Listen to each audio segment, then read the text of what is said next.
मैंने एक कल्कि देखी जो मुझे नहीं अच्छी लगी. मुझे Prabhas, I am really sad, but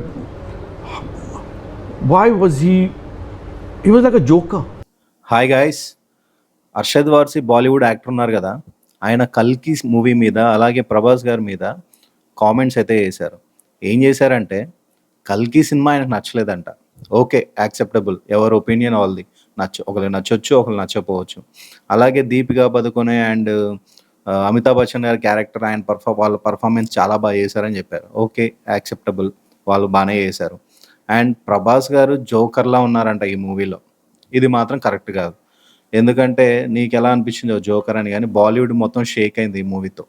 ఇంకో స్పిరిట్ మూవీ వచ్చిందంటే బాలీవుడ్ ఇంకా మీరందరూ ఎత్తుకోవాల్సిందే. అలా ఉంది ప్రభాస్ గారి craze and range.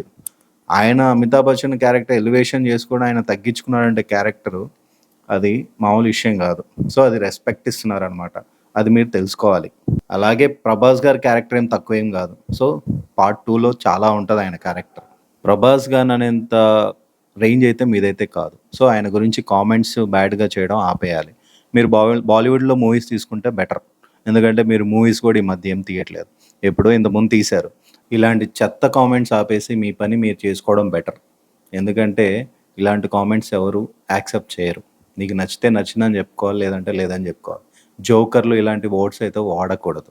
Me Twitter account చూసారు కదా, అందరూ అన్ఫాలో అయిపోతున్నారు.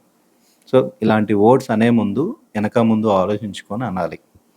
ఇది కరెక్ట్. మీ పని మీరు చేసుకోవడం బెటర్.